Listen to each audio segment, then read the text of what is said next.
Hey, good Tuesday morning, my friends. MLive Chief Meteorologist Mark Torregrossa with the MLive Morning Weather Update. Hold on, I took my microphone off here. Good morning. Now you got me. So we have a couple of cold days on the way. We have a near freezing or above freezing day on Friday. It'll be the first one in a while. I'm going to look that up for us later on this morning. And then an Arctic blast for the weekend. Nothing we can't handle. I would say it's really pretty close to what we had last weekend. So it's very cold. And then quite a warm up on the way.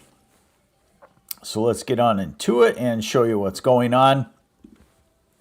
The good news is not much snow today for slick roads.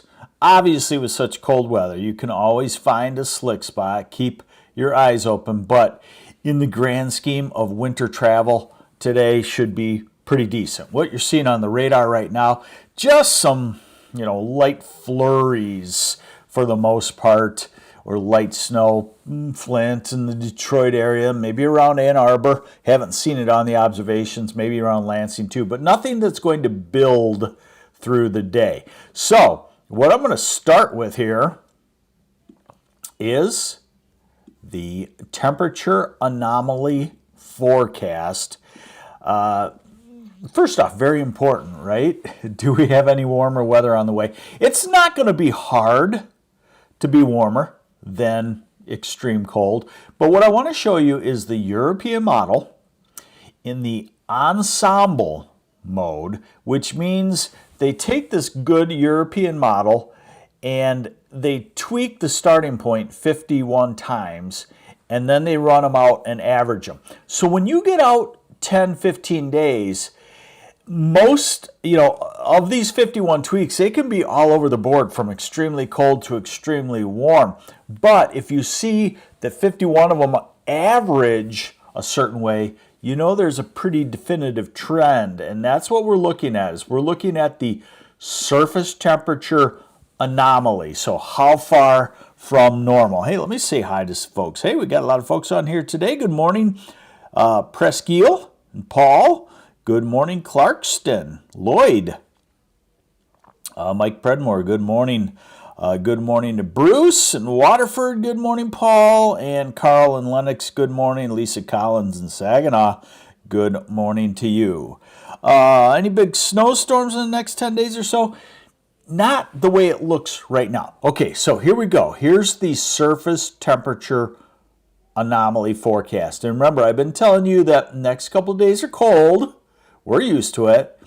And then I've been telling you that Friday we have a warm up. This is Friday morning. What does that mean? That means Friday morning we will have temperatures about 15 degrees warmer than normal during the morning. Normal now, is down around 15 degrees. So if you're 10 degrees warmer than normal, you're starting off at 25 to 30 degrees. Remember, that's short-lived because by Friday afternoon, the north wind comes in and here comes the Arctic air. This is Saturday. What does that mean? It means we'll be again 20 degrees below normal. That's highs in the single digits.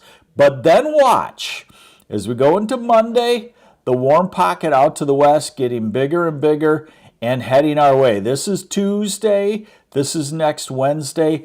By this time next week, we'll be looking at some 35 to maybe 40, 45 degree high temperature forecasts.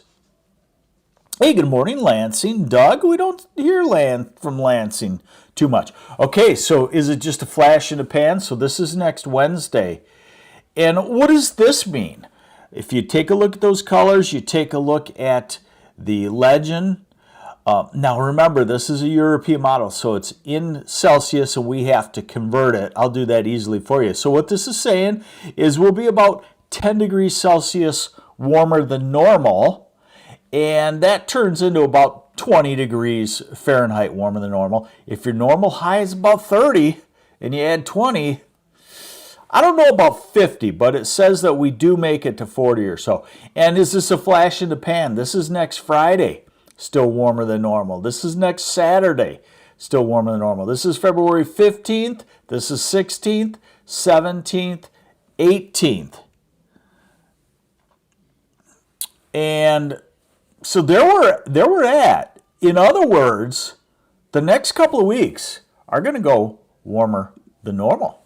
Okay, so on the short term, today's precipitation, don't have to really worry about much. Right along the shoreline, US 31, Frankfurt south to Ludington, yeah, you could have some spots with an inch or two just because lake effect is just persistent. But otherwise, across the state, no travel problems. And when you look at the snowfall total forecast, again, it shows up Leelanau County, Benzie County, Manistee County, down to Pentwater, couple of inches in spots, eastern UP, but Ann Arbor and Detroit and Flint and Saginaw and Grand Rapids, Kalamazoo, nothing to worry about as far as additional snowfall on the roads. All right, now we look at the big picture. This is the European model, not in the ensemble mode. There's a problem with the display on the ensemble mode, but what you're going to see is gradual backing of the storm track. Hey, thank you very much, Michael Predmore. Hey, Harbor Beach checking in. Arthur Putnam, good morning to you. Harbor Beach is such a lovely town. So this is Thursday into Friday. The Arctic front comes through again, so we're warm right ahead of it. We get a shot of snow, not anything heavy. It looks like 1 or 2 inches. And then by Saturday, the Arctic high pressure system dropping right in. So we go back to Sunday. The Arctic high is right over the Sioux. That means we're sunny, we're cold, we're light winds. We'll get a great satellite shot of the Great Lakes and the growing ice. I love to update that for us every week. Look at Tuesday. Tuesday, we're back to a southwesterly flow finally. That red squiggly line, important. That's the 32-degree line. That's Tuesday morning. That's Tuesday afternoon, the squiggly freezing line, melting line, we should call it in this case, because we're going the other way. Goes all the way up to the Sioux. Let's see, we got John Joseph wants to know, so Mark, how about our first 70-degree day? Can we get there in mid-March? I don't know about that. I doubt it. I doubt it, because I think this is a few-week warm-up, and we still have another colder than normal spell to go. Of course, it won't be as cold as what we've been. All right, Matt Myers. On Thursday night, about 10 p.m., we were passing through Roscommon on 127. We seen minus 27 degree on the truck thermometer. What makes this area so cold? Was just curious. That's a great question. Cold air is very dense and heavy. Roscommon is a cold area.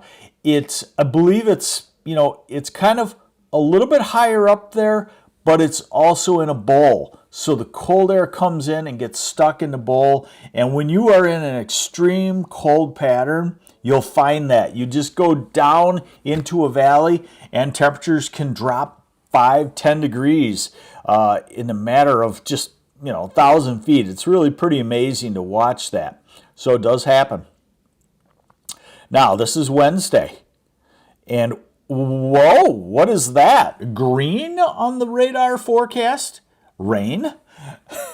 We'll take it, right? And it looks spotty showers at that, but it signifies that we have warmed up above freezing. Now we're into February 13th, and we're into the 14th and 15th, and we continue with some southwesterly flow, and we continue to see the signs that the flow is going to back around to the southwest. Eventually, more moisture in the storm systems. Today is cold, no doubt. Look at high temperatures, low 20s, teens in the north. Grand Rapids 22, 25-ish for Ann Arbor, Traverse City 18. Tomorrow's cold too, teens, low 20s. Thursday, little better, in the 20s, maybe near 30 along the shoreline. Friday morning, remember, this is morning. Dustin Connor, Mark, with the warm-up, when do you think Great Lakes will peak in ice, particularly Lake Superior? Plan on ice fishing lake last weekend of February. We often see the peak ice in the second or third week of February, and I would say that's the case. Oh boy, ice fishing on Lake Superior, that's kind of crazy. Good morning, Kentwood and Garrett. That's about it. All right, so Friday, we make it to the freezing mark just briefly in the morning for a couple of hours, then falling temperatures to a bitterly cold Saturday, just like we've gotten used to in the last 2 weekends, and a bitterly cold Sunday. Garrett, question, Mark, will a La Nina winter create a very wet and cold spring? Remember, La Nina is only one piece of the long-term jigsaw puzzle in the forecast. What I would say is that the storm track looks quite active, and as we bend around to the southwest flow, we will eventually get into heavier moisture storm systems. So I look for our drought to be gone by April, and I look for it to be fairly active with the storms. Hopefully that answers your question. This is Monday. Then let's get good. This is Tuesday of next week. This time next week, we'll be heading toward the 30s, I do believe. Wednesday, potential for 40. Thursday, 30s and 40s. Next Friday, 30s and 40s. Next Saturday. Now, we're getting out pretty far to believe an exact temperature, but remember, I showed you the upper airflow, and is going to be fairly mild. So look for a lot of 30s. Look for a lot of above 32s next week. And I wanted to just end with this and show you that we finally have a 8 to 14 day forecast, February 10th to the 16th. First time in quite a while that something is orange and red on the map, signifying that the Climate Prediction Center, those are the folks that make the long-term forecasts, also believe that the European ensemble showing the warmth has credence. The U.S. model called the GFS in its ensemble mode has credence, showing warmth. Everything is showing warmth. And I will tell you that the Great Lakes are a cold sink, so we usually get squeezed out of the length and the intensity of a projected warm-up at this time of the year. But when the ensembles show it, it means that it's going to happen. It's not winter is over. I want you to be clear about that. We still have our biggest snowstorm to come. We could still have an ice storm. I'm not going to forecast an ice storm. I don't want you to worry about that. But what I'm saying is, as that flow backs around to the southwest, our temperatures will rebound, but the moisture will also be there on storm systems. They don't look numerous. They don't look huge just yet. But at some point in late February into March, we'll have our biggest storm. And I got to look back because I feel like here on the eastern side of the state, I feel like we really haven't had a statewide snowstorm yet. Now, some of you might find that hard to believe, when your lake effect snow is heavier than normal. Even in the south, the snowfall, I did a report on this a week or so ago. The snowfall is running more than normal already, but it hasn't come really with a big 6 to 10 inch type snow everywhere. That's still yet to come. But the good news here is we endure one more Arctic blast this weekend, and then we're probably done with the below zero temperatures for the winter. Could it come back in late February? It could. But after a week or so of 30s and 40s and a lot of snow melting, it'll be hard to do. Do you like what I have to say? Okay, I thought so, because a lot of folks are getting fed up with it. But we're in our last 6 weeks, and I'm not referencing that nasty little varmint that gets into all of our gardens, the groundhog. But we're in our last 6 weeks of winter if you're ready for spring. So, hey, thanks for joining me on the MLive Morning Weather Update. Hopefully, I gave you a little spring step today, and we'll continue to keep you updated. I'm meteorologist Mark Torregrossa from MLive, and have yourselves a great day. Take care.